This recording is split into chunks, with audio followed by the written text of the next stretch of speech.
주께 너를 도우리.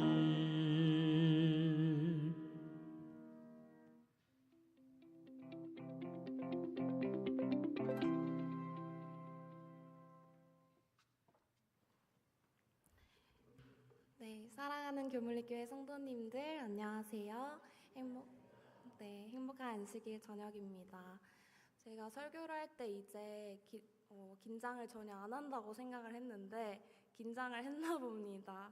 또 실수를 하기도 하고 제가 이번 주에 엄청 지독한 감기에 걸려서 한 3일은 알아 누웠었는데요.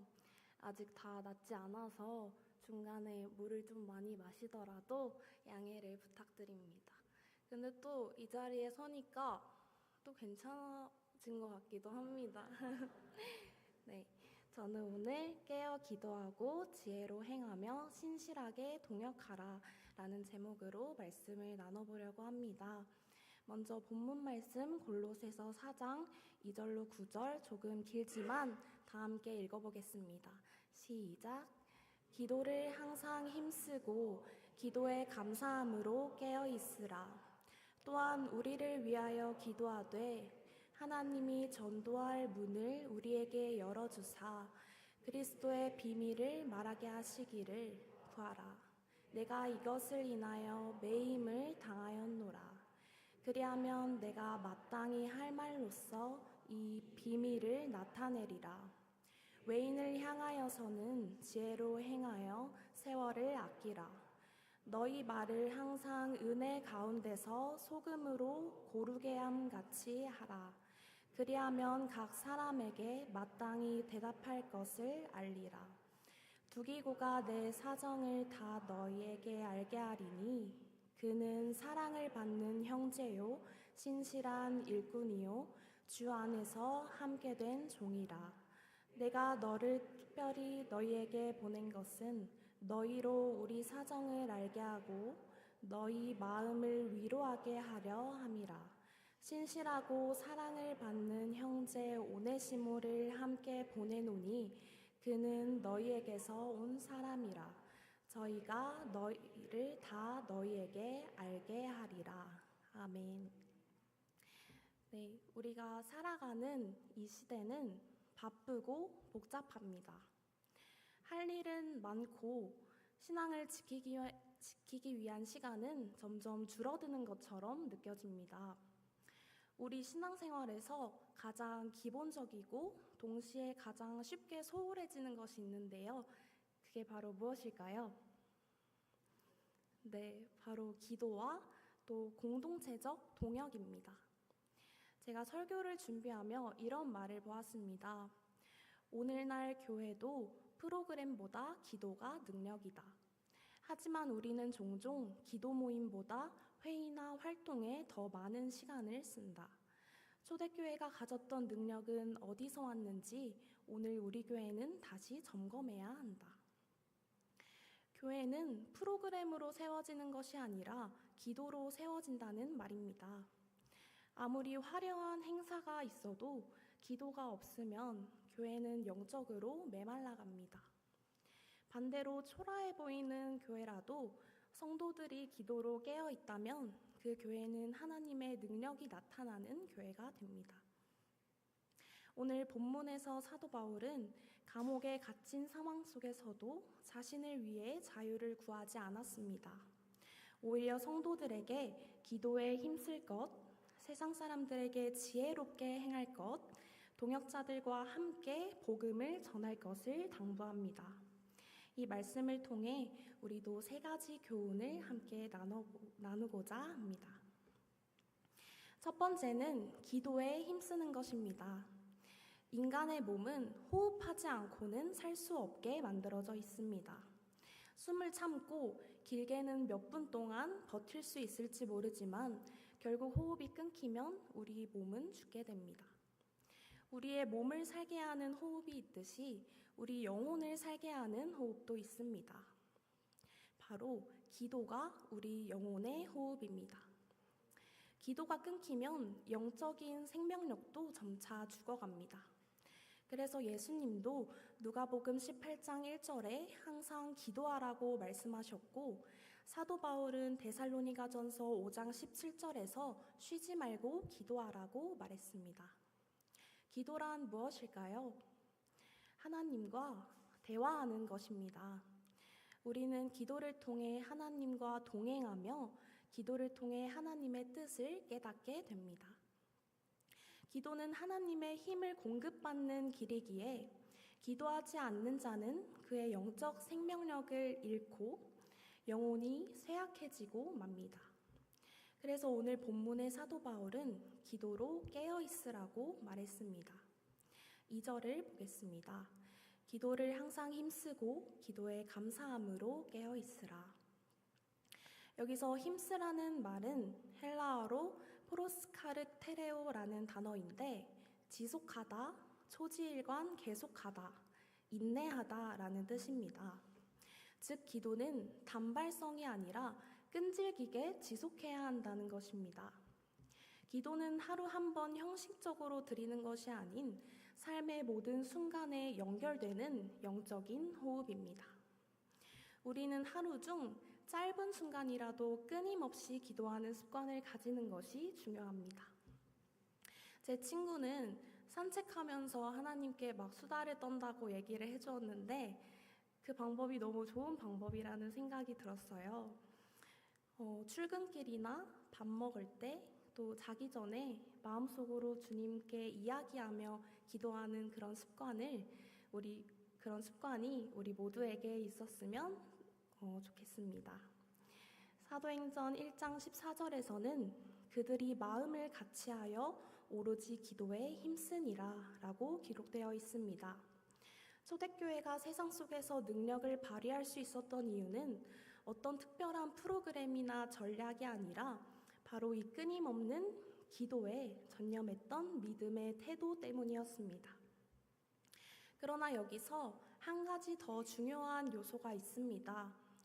단순히 기도의 횟수를 늘리는 것만으로는 충분하지 않습니다.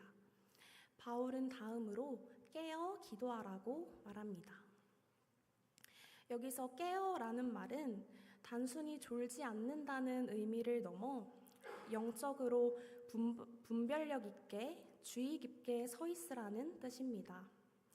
영적으로 무뎌지고 졸고 있으면 기도도 형식에 그칠 뿐입니다. 예수님께서 겟세마네 동산에서 제자들에게 하신 말씀이 있습니다. 시험에 들지 않게 깨어 기도하라. 깨어있지 않으면 우리는 쉽게 세상의 유혹에 넘어갑니다. 베드로전서 5장 8절은 근신하라, 깨어라, 너희 대적마귀가 우는 사자같이 두루다니며 삼킬 자를 찾나니 라고 경고합니다.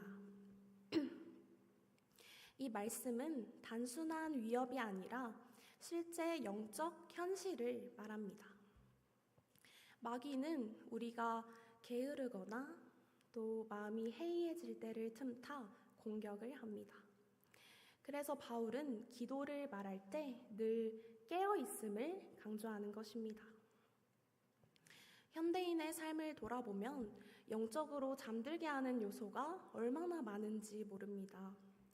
바쁜 일상, 스마트폰, 세상의 염려, 또 물질적인 욕심, 이런 것들이 우리의 영혼을 무디게 만들어 기도의 자리를 잃게 합니다. 마치 안개가 시야를 가려 앞을 보지 못하게 하듯이 세상의 분주함은 우리로 하여금 하나님을 보지 못하게 만듭니다. 그래서 깨어있는 기도는 단순히 졸지 않는 기도가 아니라 마음을 하나님께 집중하는 기도, 영적 전쟁을 의식하며 드리는 기도, 주님의 재림을 기다리는 마음으로 드리는 기도를 의미합니다.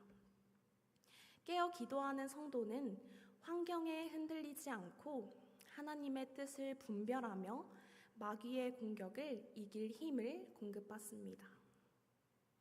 초대교회 성도들은 늘 깨어 기도했습니다. 그들의 기도는 단지 모여서 시간을 보내는 것이 아니었습니다.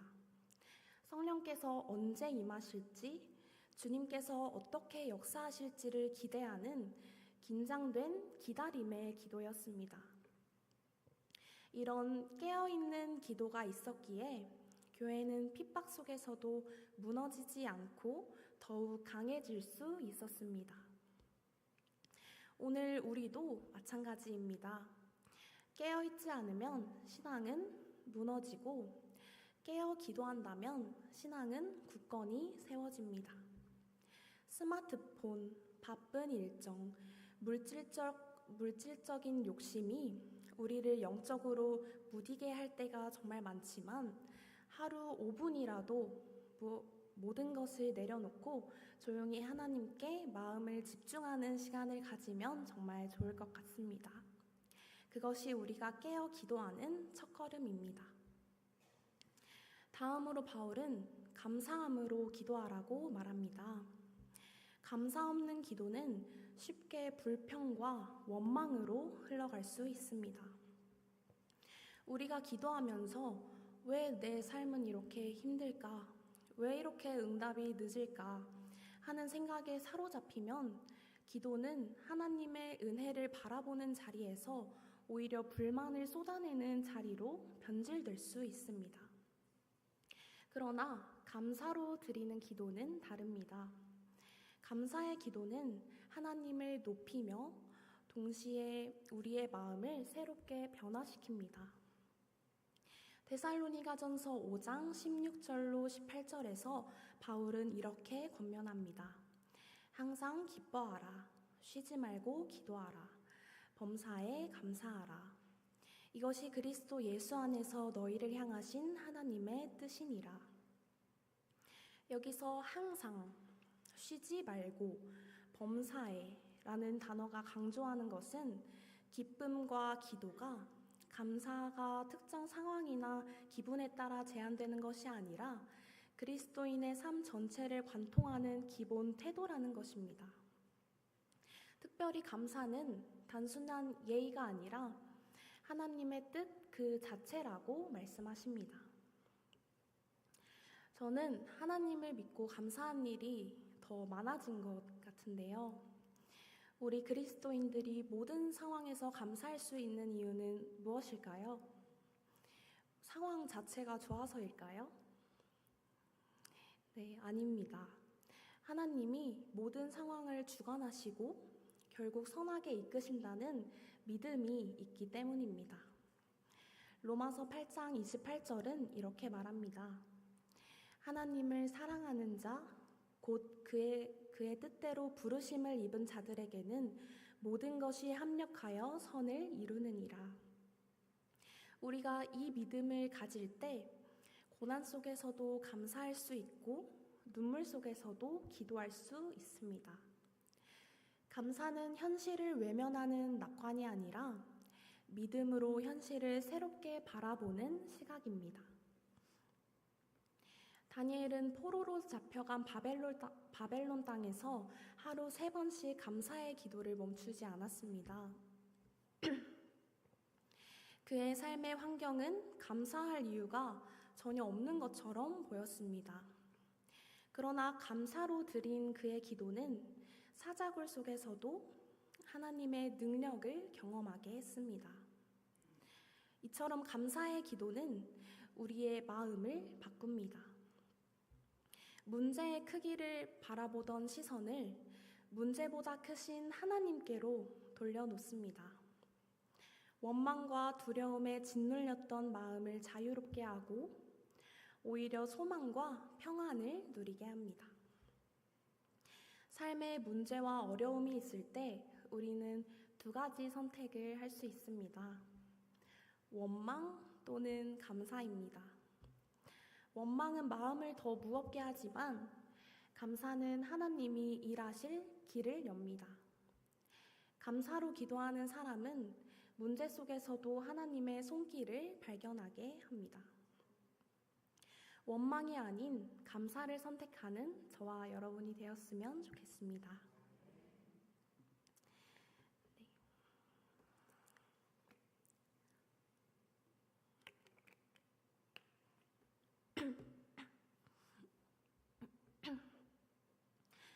바울은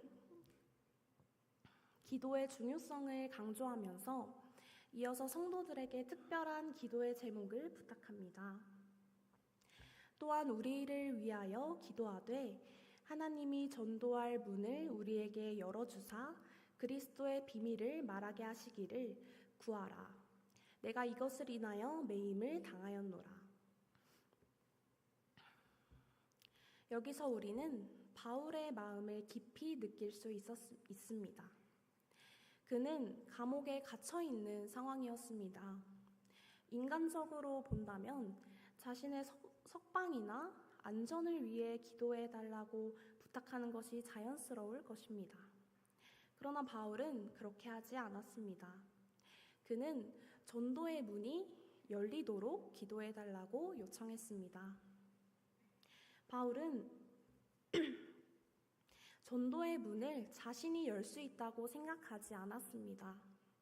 그는 뛰어난 설교자였고 지혜로운 변증가였으며 수많은 교회를 개척한 경험이 있는 사람이었지만 그럼에도 불구하고 전도의 문을 여는 것은 사람의 능력이 아니라 하나님의 주권적인 역사임을 알고 있었습니다.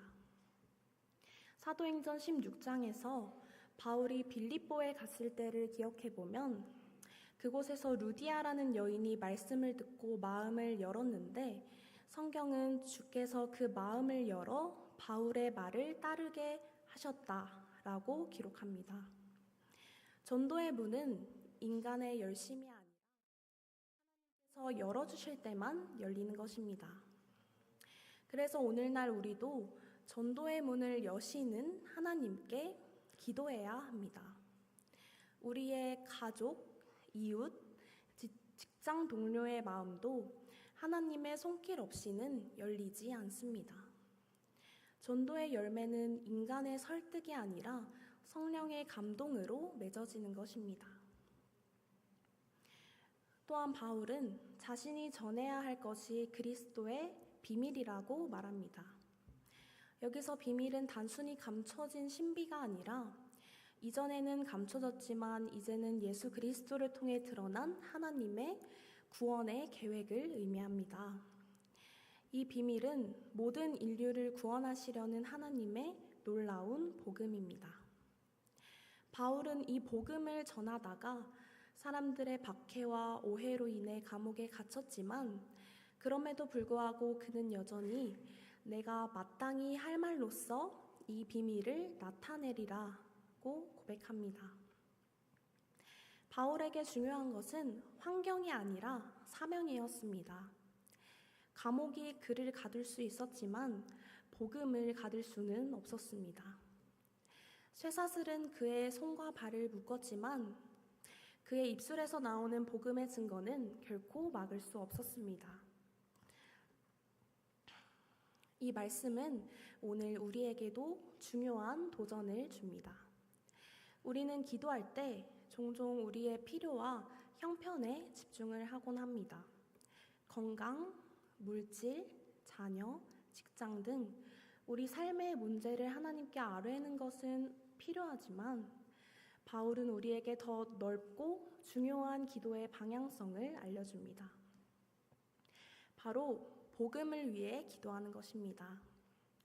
하나님, 우리 교회에 전도의 문을 열어주세요. 하나님, 우리 가족과 이웃의 마음을 열어주세요. 내가 복음을 전할 때 마땅히 할 말을 주세요. 이게 바울의 기도 제목이었고 오늘 우리 모두의 기도 제목이 되어야 할 것입니다. 우리가 살고 있는 세상은 여전히 복음을 필요로 합니다. 그러나 사람들의 마음은 쉽게 열리지 않습니다. 그렇기 때문에 우리는 끊임없이 기도해야 할 것입니다. 하나님께서 전도의 문을 열어주실 때에 우리가 준비된 입술로 복음을 담대히 전할 수 있습니다. 바울처럼 기도하는 저와 여러분이 되었으면 좋겠습니다. 나의 문제 해결을 넘어서 하나님의 나라가 확장되도록 전도의 문이 열리도록 복음이 전해지도록 기도하는 저와 여러분 되길 간절히 소망합니다.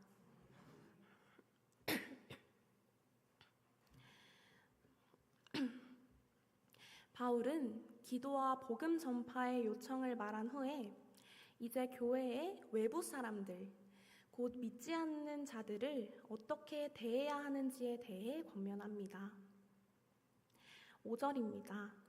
외인을 향하여서는 지혜로 행하여 세월을 아끼라. 여기서 외인은 교회 밖에 있는 사람들, 그리스도를 알지 못하는 사람들을 가리킵니다. 바울은 그들을 향해 지혜로 행하라고 말합니다. 단순히 지혜로운 말이 아니라 삶의 전체적인 태도를 말합니다. 헬라어 페리파테오는 처신하다라는 뜻을 가지고 있습니다. 외인을 대할 때에 우리의 신앙생활 전체가 지혜롭게 드러나야 한다는 것입니다. 왜냐하면 세상 사람들은 우리가 교회 안에서 드리는 기도보다 교회 밖에서 살아가는 우리의 모습을 먼저 보기 때문입니다. 우리가 하는 행동, 태도, 일터에서의 성실함, 이웃을 대하는 친절함, 이런 것들이 모두 복음을 증거하는 통로가 됩니다. 예수님께서도 마태복음 5장 16절에서 이렇게 말씀하셨습니다. 이같이 너희 빛이 사람 앞에 비치게 하여 그들로 너희 착한 행실을 보고 하늘에 계신 너희 아버지께 영광을 돌리게 하라. 외인에게 지혜롭게 행한다는 것은 말로만 전도가 아니라 삶으로 전도하는 것을 의미합니다. 이어서 바울은 세월을 아끼라고 말합니다. 문자적으로 자기를 위하여 시간의 기회를 사라. 즉, 주어진 기회를 놓치지 말라는 뜻입니다. 하나님께서 우리에게 복음을 전할 수 있는 기회를 주실 때 그것을 미루거나 놓치지 말라는 권면입니다. 우리가 만나는 사람들, 대화하는 순간들, 그런 작은 친절의 기회들 모두가 하나님이 주시는 전도의 문이 될 수 있습니다. 에베소서 5장 16절에도 같은 말씀을 주십니다. 세월을 아끼라, 때가 약하니라. 오늘 우리의 시대는 시간이 많지 않습니다. 세상은 점점 더 약해져 가고 있기 때문입니다. 그렇기 때문에 기회가 있을 때마다 복음을 나누고 선한 영향력을 끼쳐야 합니다. 또한 바울은 우리의 말이 외인을 대할 때 얼마나 중요한지를 강조합니다. 우리의 말은 은혜로 가득해야 합니다. 거친 말, 험한 말, 비난하는 말은 마음의 문을 닫게 만들지만 친절한 말, 격려하는 말, 위로의 말은 사람의 마음을 열게 합니다. 바울은 은혜로운 말을 소금으로 고르게 한 것에 비유합니다. 소금은 음식에 맛을 내고 상하지 않게 보존하는 역할도 하는데요. 마찬가지로 우리의 말은 상대방의 마음에 생기를 불어넣고 관계를 건강하게 지켜줍니다. 반대로 맛을 잃은 소금처럼 무익하고 해로운 말은 상대방을 넘어뜨립니다. 그래서 에베소서 4장 29절에도 이렇게 말합니다. 무릇 더러운 말은 너희 입 밖에도 내지 말고 오직 덕을 세우는데 소용되는 대로 선한 말을 하여 듣는 자들에게 은혜를 끼치게 하라. 은혜롭고 소금기 있는 말은 단순한 예의가 아니라 복음을 증거하는 중요한 도구가 됩니다. 바울은 교회 밖 세상 속에서 우리가 어떻게 살아가야 하는지를 분명히 알려줍니다.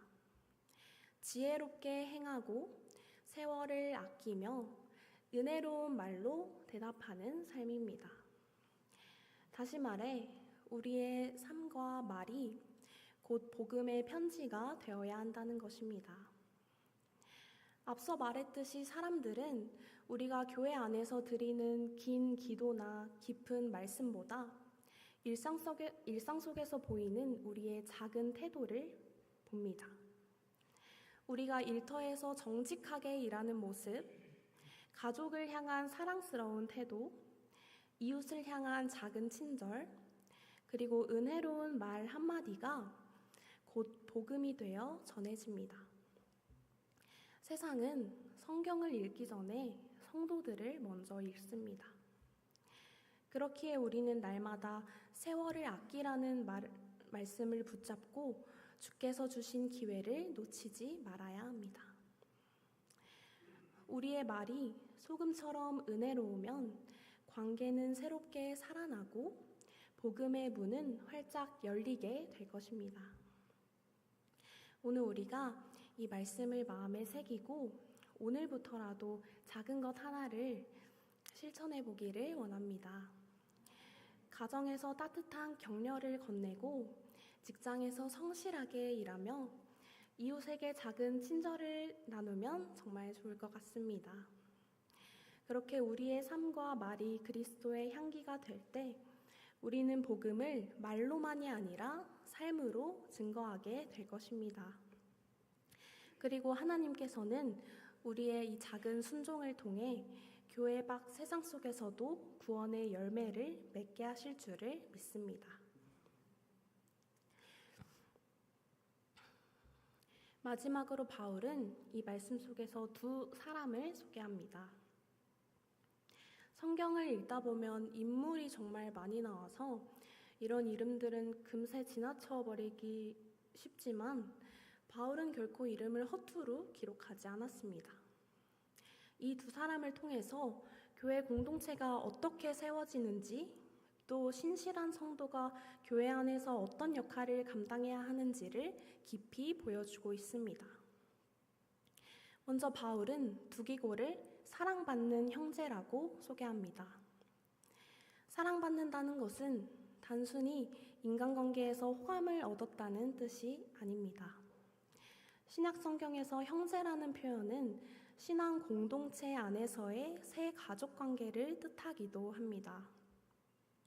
두기고는 그리스도 안에서 이미 형제였지만 단순히 호칭만 형제가 아니라 실제로 교회 성도들 가운데 존경과 사랑을 받는 사람이었습니다. 우리가 가정이나 직장이나 밖에서 능력만으로 사람을 평가하기 쉽지만 교회는 달라야 합니다. 교회에서 중요한 것은 얼마나 사랑을 받으며 우리 공동체에 신뢰를 주는가입니다. 우리 각자도 가정에서, 교회에서 사랑받는 사람이라는 평판을 듣는다면 정말 좋지 않을까요? 또한 바울은 두기고를 신실한 일꾼, 주 안에서 함께 된 종이라고 부릅니다. 그는 바울의 편지를 여러 교회에 전달했고 교회 안팎의 어려운 일들을 맡아서 충성스럽게 감당했습니다. 바울이 감옥에 갇힌 상황에서도 두기고는 주저하지 않고 교회를 섬겼습니다. 신실한 사람은 화려하게 눈에 띄지 않을 수도 있지만 맡겨진 자리를 끝까지 지킵니다. 하나님은 특별한 능력보다 작은 일에 충성하는 신실함을 기뻐하십니다. 바울이 두기고를 가리켜 함께 된 종이라 표현한 것은 단순히 보조자나 전달자가 아니라 바울과 동등하게 주님의 멍에를 같이 짊어진 동역자라는 의미입니다. 교회는 이런 함께 된 종들을 통해 세워집니다. 교회는 한 사람의 능력이나 카리스마로 세워지지 않습니다. 서로 함께 멍에를 메고 서로의 짐을 나누며 함께 종으로 살아가는 자들을 통해 건강하게 자라가는 것입니다. 8절에서 바울은 내가 그를 특별히 너희에게 보낸 것은 너희로 우리 사정을 알게 하고 너희 마음을 위로하게 하려 함이라고 말합니다. 두기고의 존재와 그의 말, 그의 신실한 삶 자체가 성도들에게 위로가 되었습니다. 우리는 때로 대단한 능력이 없어도 누군가에게 위로와 격려가 되는 삶을 살 수 있습니다. 우리의 말 한마디, 또 따뜻한 태도가 지친 성도들의 마음을 살리고 교회를 세워가는 것입니다. 또한 여기에 한 사람이 더 소개되는데요. 9절에 나오는 오네시모입니다. 그는 너희에게서 온 신실하고 사랑받는 형제니라 라고 소개되지만 그는 이전에 결코 신뢰할 만하거나 믿음직한 사람이 아니었습니다. 그러나 복음을 만난 오네시모는 완전히 변화되었고 바울은 그를 신실하고 사랑받는 형제라고 소개하며 더 이상 그의 과거를 언급하지 않습니다. 복음은 사람을 새롭게 합니다. 과거의 실패와 상처들을 덮어주고 새로운 정체성을 부여합니다. 교회는 바로 이런 사람들이 모여 서로를 세워가는 공동체입니다. 오늘 우리 교회도 마찬가지인 것 같습니다. 한 사람의 헌신으로 세워지는 것이 아니라 서로가 신실한 동역자가 될 때 두기고처럼 신실한 일꾼, 오네시모처럼 새롭게 변화된 형제들이 함께할 때 교회가 건강하게 세워집니다. 작은 자리라도 성실히 감당하고 누군가의 마음을 위로하며 함께 동역하는 성도가 될 때 하나님께서 우리 공동체를 복음의 능력으로 세워가실 것입니다. 오늘 골로새서 4장의 말씀 속에서 세 가지 중요한 교훈을 함께 나누어 보았습니다. 저희 함께 1번부터 3번까지 한번 읽어볼까요? 시작! 깨어 기도하라. 지혜롭게 살며 은혜로운 말을 하라. 신실한 동역자가 되라. 자, 여기서 제가 이제 여러분이 기도에 힘쓰고 항상 깨어있고 세상 속에서 지혜롭게 살아가고 공동체 안에서 충성된 일꾼이 되세요 라고 말하며 결론을 내린다면 각자 마음에 무거운 짐을 지게 될 것 같습니다. 우리가 깨달아야 하는 것이 한 가지 더 있습니다. 우리는 너무나 자주 실패한다는 사실입니다. 인간의 힘과 결단으로는 이 말씀을 온전히 지킬 수가 없습니다.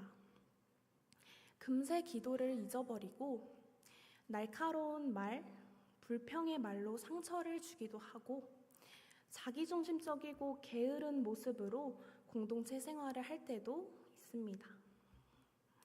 그러나 복음은 여기서 멈추지 않습니다. 감사하게도 우리를 대신에 행하신 분이 계시기 때문입니다. 누구이실까요? 네, 예수 그리스도 예수이십니다. 예수님은 깨어 기도하지 못했던 제자들을 대신해 겟세마네에서 밤새 기도하시며 하나님의 뜻에 순종하셨습니다. 우리는 지혜 없이 시간을 보내지만 예수님은 하나님의 때를 가장 온전하게 사용하시며 십자가의 길을 걸으셨습니다. 우리는 은혜로운 말보다는 원망의 말을 자주 내뱉지만 예수님은 십자가 위에서도 아버지여 저들을 사하여 주옵소서 라는 은혜의 말씀을 끝까지 하셨습니다.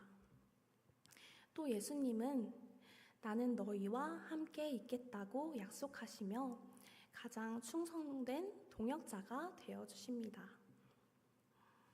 오늘 말씀이 단순히 더 열심히 하라는 부담으로 끝나는 것이 아니라 그리스도께 붙어 있으라.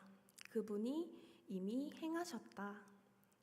이런 복음의 위로와 소망이 되었으면 좋겠습니다.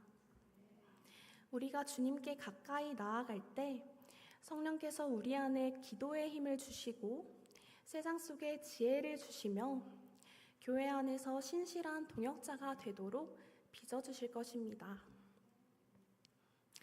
사랑하는 교물리교회 성도님들, 우리의 부족함에도 불구하고 그리스도께서 우리 안에서 이루십니다.